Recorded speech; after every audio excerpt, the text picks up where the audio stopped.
Saudações, amigos de Salvador e de toda a região metropolitana que nos acompanham no canal 12.2 ou 16 da NET. Se você está em Barreiras, no oeste do estado, nossa conexão é pelo canal 40.2. A gente está também pela TV UESB, nossa grande parceira para todo o sudoeste da Bahia. E ainda pelo youtube.com/TV Alba para todo mundo. Vem com a gente, que começou o Momento do Esporte, viu? Esse programa está cheio de novidades.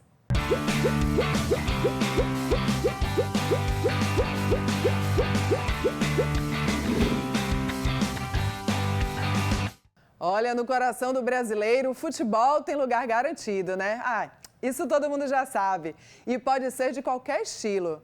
Futebol de campo, futsal, futebol de areia, bossebol, futevôlei, futebol society, futebol de 5. Todos esses aqui são variações de futebol, mas tem uma modalidade que tem ganhado cada vez mais adeptos, o futebol, que conhecemos como futebol americano. Não é muito parecido com o futebol tradicional, não. É uma variação do rugby, mas é isso mesmo aí que você ouviu. Já pensou? Tem futebol americano aqui no Brasil, sim. E aqui na Bahia tem um time que já exporta atletas, viu? A gente vai ver isso aí na reportagem.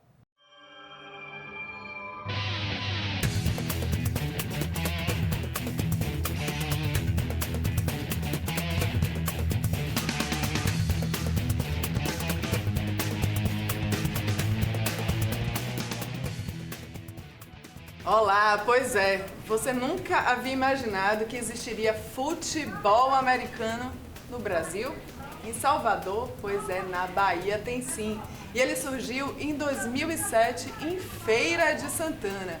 E do meu lado aqui estão 3 grandes jogadores que representam não apenas o nosso estado, mas o Brasil no mundo. Aqui do meu lado está Thiago, também chamado mais índio, né? Isso. Júnior. Felipe, e Jorginho. Jorginho também é um grande exemplo, né? Mas eu queria começar com o Thiago, que é o presidente também e atleta. Isso. Como é que surgiu essa paixão? Eu estava na academia e um amigo me falou que tinha uma seletiva de futebol americano. Por assistir sempre, por ver em filmes, eu disse, não, vou lá fazer parte. Fiz a seletiva, passei e estou no time desde 2012.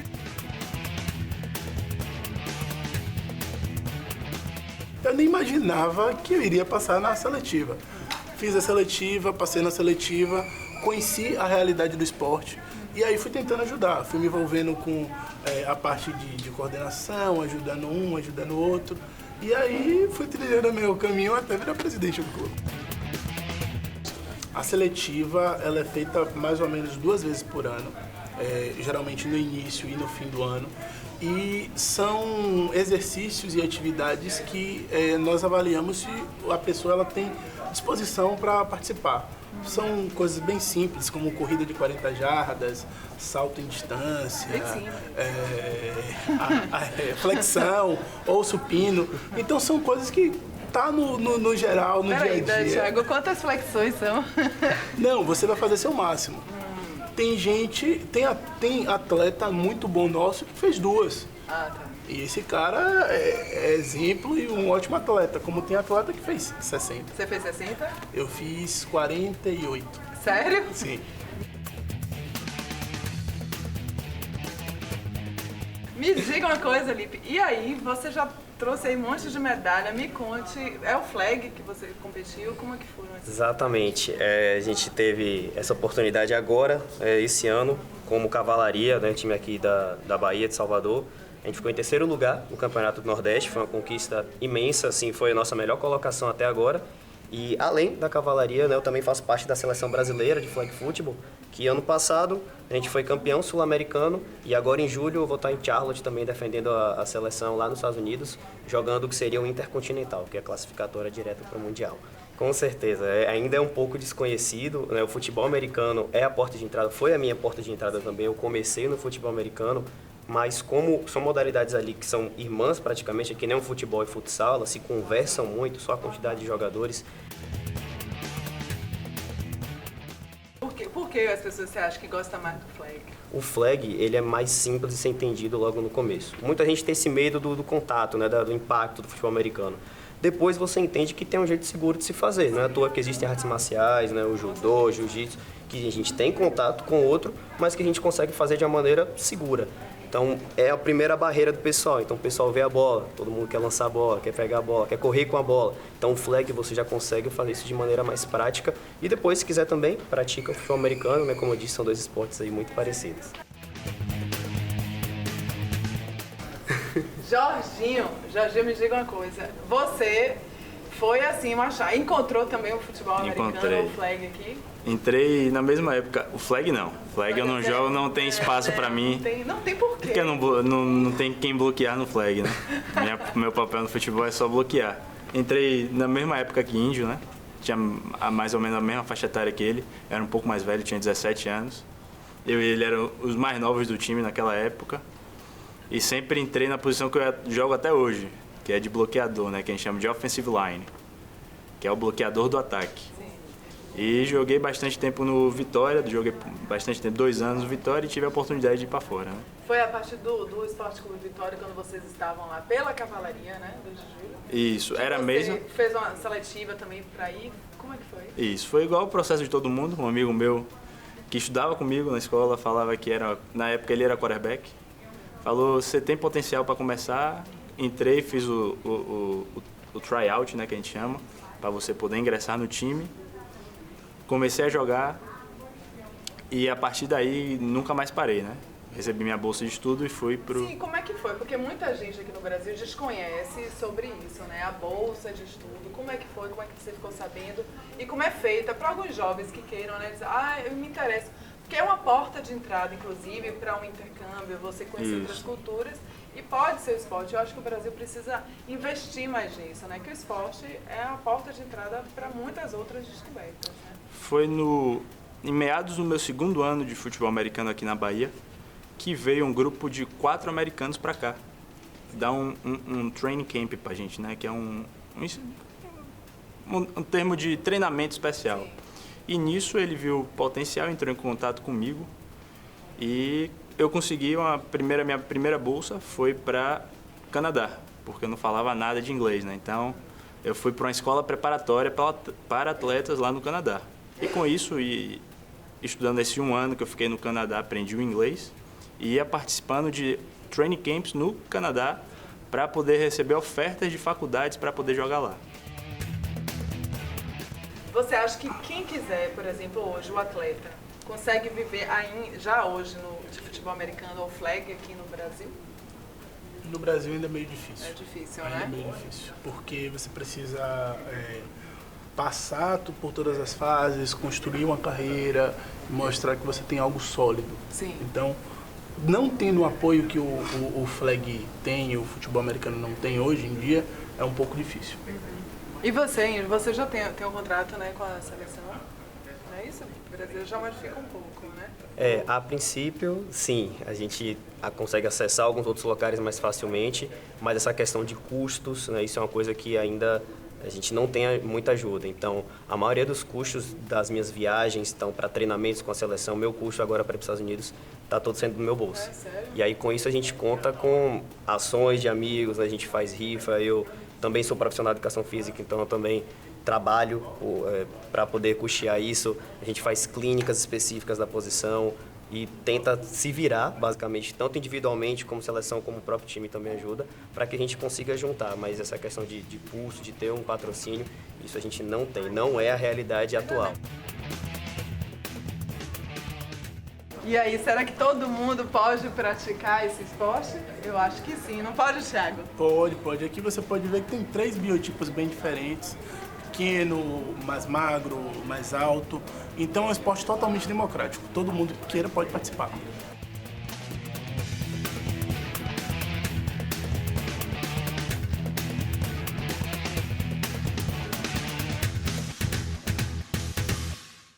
O bate-papo foi bom, né? Para conhecer melhor o futebol americano. Mas é claro que a gente tinha que conferir de pertinho para ver como é que se joga.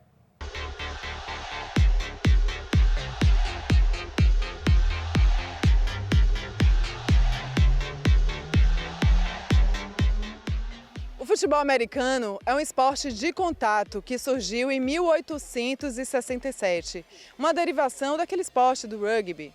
Aqui no Brasil, até hoje, ele não é tão difundido assim. Só chegou aqui nas praias cariocas em 1986, que eles tentaram jogar, sabe aonde? Na areia.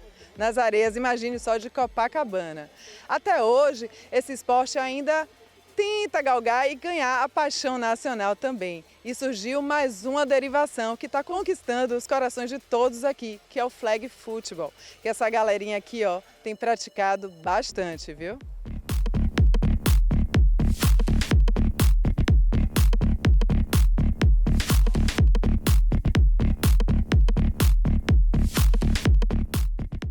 Já que a gente fez uma matéria, um bate-papo aí bem legal sobre o futebol americano, a gente está aqui com o Índio novamente ao meu lado, que ele vai explicar a diferença, que a gente está sentindo falta aqui, né, Índio? Para quem não conhece, daquela indumentária toda do futebol americano, mas esse aqui, na verdade, é o flag, não é isso? Conta aí pra gente como é que é o flag. Exatamente. Então, basicamente, o flag ele é um derivado do futebol americano, só que ele é jogado com menos pessoas em um campo menor e ao invés de ter o contato, né, a gente não usa nenhum equipamento de proteção, então ao invés do contato a gente acaba utilizando, ó, essas duas fitinhas que a gente chama de flags, que substituem o contato. Então, ao invés de a pessoa ser derrubada, a gente retira aqui essas duas bandeirinhas e para a jogada.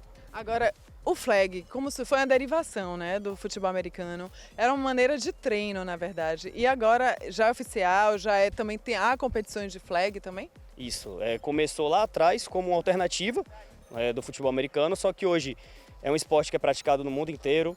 A gente tem campeonato mundial, a gente tem campeonato dentro do World Games, que é a série de modalidades não olímpicas, só que vai sair esse anúncio aí, o flag vai virar modalidade olímpica, então a gente vai ter também nas Olimpíadas o flag football, já é uma modalidade muito bem difundida no mundo.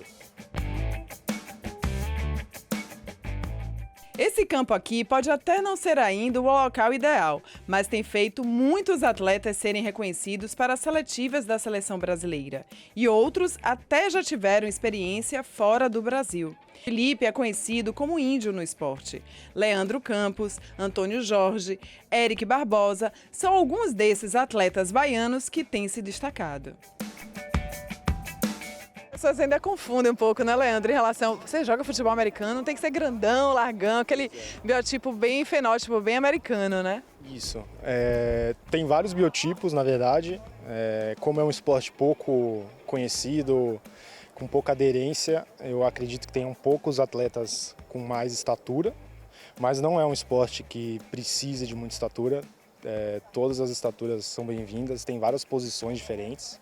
Então, assim, qualquer um se adapta. É a primeira coisa que pergunta, e as trombadas, tudo eu falo, ó, mas tem a parte da velocidade, também tem a parte técnica, tudo isso conta. Então, no futebol americano e no flag a gente tem perfis de pessoas mais altas, pessoas mais baixas, pessoas mais velozes, pessoas que têm mais habilidade ali com as mãos. Então, digamos que eu treino para ficar um pouco de tudo, a altura eu não consigo ganhar, mas eu consigo ficar mais rápido, eu consigo pular mais alto e eu consigo ganhar massa muscular também, que é importante para proteger de lesão.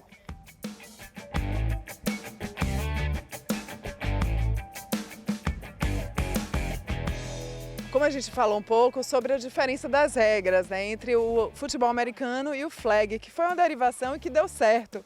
E tem alguns adeptos aqui que tentaram até o futebol americano, como o Antônio Jorge, mas se apaixonou mesmo pelo flag, né? Me conte aí, mas por quê? Primeiro que a modalidade do flag ela é mais barata, né? Não tem os equipamentos. Segundo, é uma modalidade mais, digamos, olímpica, ela está entrando como esporte olímpico, então eu vejo ela como um meio de ascensão mais fácil que o futebol americano hoje, ela tem um futuro, ela está nas Olimpíadas, então foi isso que eu vi no flag, acabei me apaixonando.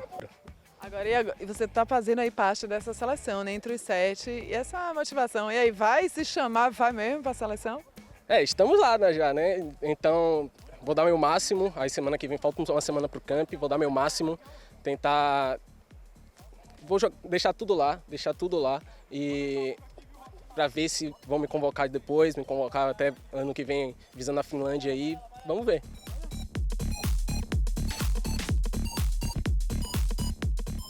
ainda é um esporte que é pouco falado, tem pouca mídia, mas cada vez mais que jovens como vocês entrem no esporte, com certeza vai falar mais, né? Tá precisando, o que você acha que está precisando para que se popularize mais esse esporte?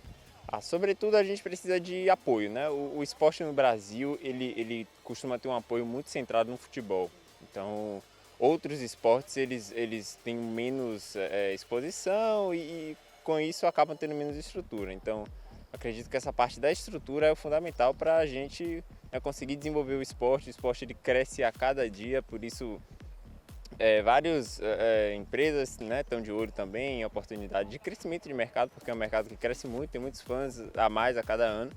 E tendo a estrutura necessária para a gente praticar, para a gente desenvolver realmente a prática do esporte e conseguir competir frente a frente com as grandes potências do esporte no mundo, né, que são os Estados Unidos, México.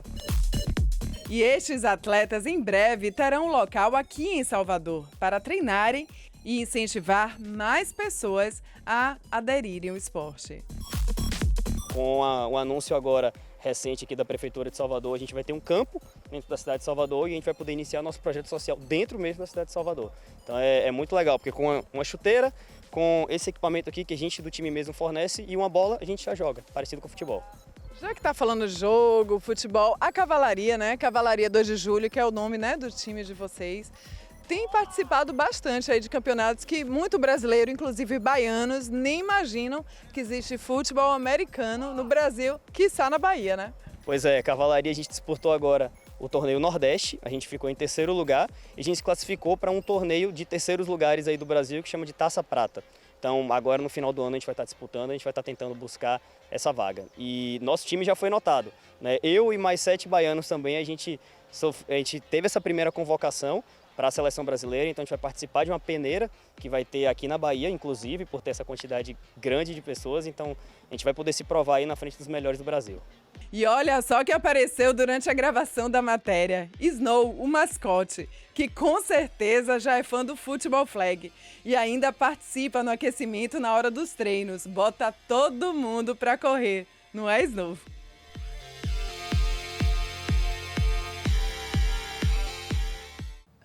Fica aí, viu? Vamos para um breve intervalo e daqui a pouco a gente volta.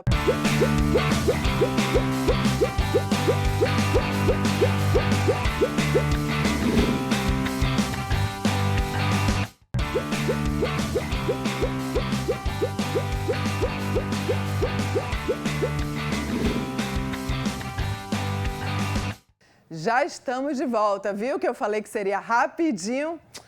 Tudo pronto e preparado para sair de casa, para aquele treino ao ar livre, né? E do nada começa a chover. Daí o primeiro pensamento é desistir do treino ou da atividade esportiva. Mas você sabia que treinar na chuva pode ser uma ótima alternativa para quem deseja buscar mais desafios?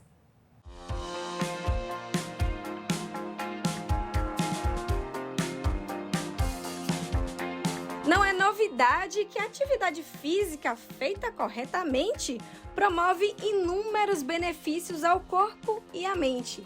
Mas esses ganhos também estão associados à frequência em que é exercida. De acordo com o educador físico André Araújo, o famoso mau tempo não deve ser justificativa para faltar. Nesses meses de abril e maio, junho, a ocorrência de chuva ela é muito alta. Mas isso não deve ser um empecilho para quem treina, né? Por exemplo, quem treina para corridas de rua, geralmente não suspende os treinos, né? Ou procura fazer numa esteira, ou vem na chuva mesmo. Porque essa mística de que correr na chuva você vai ficar gripado, na verdade é um mito. De acordo com a atleta Ângela Pelosi, não treinar em dias chuvosos não passa de uma grande desculpa. Se tiver sol, você pode procurar uma academia, fazer na esteira. Se tiver chovendo, você pode começar com a capa de chuva e depois se livrar dela. Porque a chuva, na verdade, não atrapalha. O que atrapalha é você começar na chuva. As pessoas dizem assim, se não estiver chovendo, a chuva me pegar pelo caminho, eu faço. Mas para começar na chuva, então bota uma capinha, começa, depois joga a capinha fora e continua correndo. A corrida, por exemplo, começa aos poucos, né? Então isso vai se tornando um hábito e vira um vício. Você faz parte, começa a fazer parte da tua vida e tu começa a sentir falta. Então faz bem para a saúde, pessoal. Quem ainda não começou a correr, comece a correr que vai ver a diferença que vai fazer na sua vida.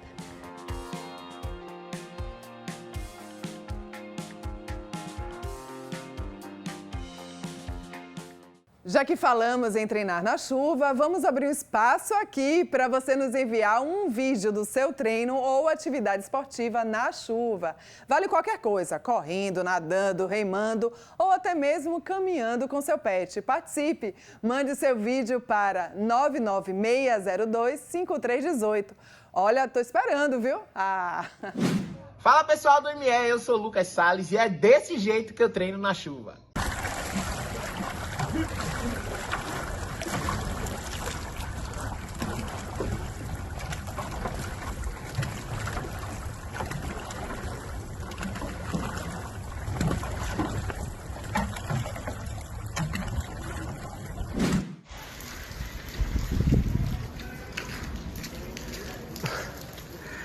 $10K concluído com sucesso, 54:17.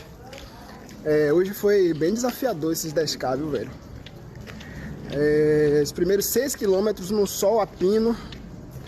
Eu fui preparado para chuva, mas aí quando chegou na ladeira do Paiva, Cacau caiu, né? E peguei esses últimos 4 quilômetros aí, bastante chuva, sobe e desce também, mas deu tudo certo. Vamos lá, terceiro tempo! Olha, quem é que nunca ouviu alguém falar que pegou uma gripe ou resfriado após um banho de chuva? Mas será que é isso mesmo? É mais uma crença popular ou as mudanças de tempo podem mesmo afetar a imunidade? A gente vai ver isso agora na reportagem. O sistema imune ele não funciona de um dia para o outro, né? Então, assim, é o conjunto de hábitos saudáveis que vai fazer com que o sistema imune seja mais fortalecido. Então, não adianta chegar de um dia, fazer aquela dietinha super bacana, rica em frutas, em minerais, em vitaminas, e chegar no outro dia, enfiar o pé na jaca. Então, a ideia é você ter uma regularidade da alimentação, o que a gente já conhece sobre alimentação saudável, né? Para que esse sistema imune, com o tempo, consiga ganhar a força que a gente precisa para manter as atividades em dia. Poderia até ser uma notícia comum se não fosse a idade da nadadora, que conquistou 946 medalhas. Isso mesmo aí que você ouviu. Vamos saber os segredos de Dona Marília Barreiros para a longevidade e tamanha disposição. Destemida e cheia de vontade de vencer. Essa é a nadadora Marília Barreiros, que desde adolescente declarou de forma oficial o seu amor pela natação. Marília afirma que sempre manteve o foco e o desejo de competir, fazendo o que mais ama, nadar. Pequena, quando meu pai foi morar em Itapajipe, eu estava com 6 anos. E a casa era assim, afastada no mar, uns 50 metros. E eu aprendi a nadar lá em Itapajipe. E, por incrível que pareça, 5 horas da manhã, eu pulava a janela e ia para o mar. E aí ficava nadando e o pessoal passava, olha o peixinho nadando, olha o peixinho nadando. A nadadora foi a primeira mulher a concluir a travessia Salvador-Mar Grande. E só de pensar, já perdemos o fôlego, algo que Marília tem de sobra. Ao longo do bate-papo, nossa equipe foi convidada para conhecer um quarto repleto de histórias e recheado de medalhas conquistadas por ela. Aqui vocês estão vendo todas as minhas medalhas expostas.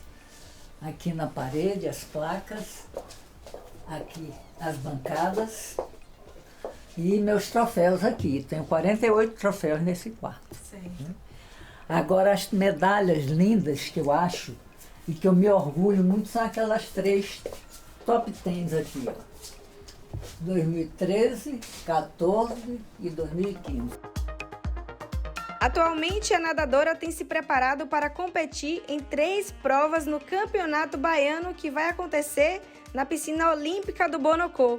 Segundo ela, parar não é uma opção. E é com essa disposição que Marília faz um convite. conscientizem que vocês têm um corpo e não pode ficar parado vendo televisão dentro de casa. Eu quero nadar até o dia de fechar os olhos, viu? Porque natação é saúde.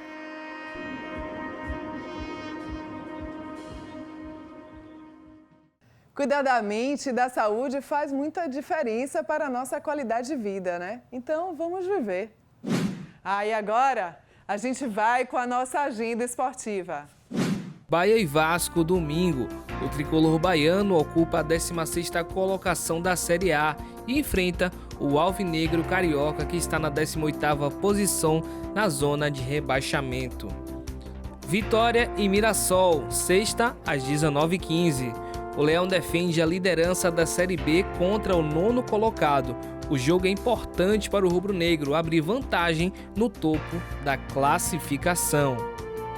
Copa do Mundo de Basquete Masculino. O Brasil se classificou para a segunda fase da competição e manteve o sonho de ir para as Olimpíadas de Paris no ano que vem. Os brasileiros voltam à quadra para enfrentar o Canadá. Na primeira fase, foram 2 vitórias e 1 derrota. Torneio de tênis em Nova York. O quarto e último Grand Slam do ano, aberto dos Estados Unidos, conta com a presença de 7 brasileiros. Beatriz Haddad, Luísa Stefani, Ingrid Martins, Marcelo Melo, Rafael Matos, Marcelo Demoliner e Felipe Meligeni. Os atletas serão responsáveis por representar a bandeira brasileira na América do Norte. Obrigada pela sua companhia. Foi um ótimo prazer estar com todos vocês. Bom final de semana e se cuida, viu? Tchau, tchau.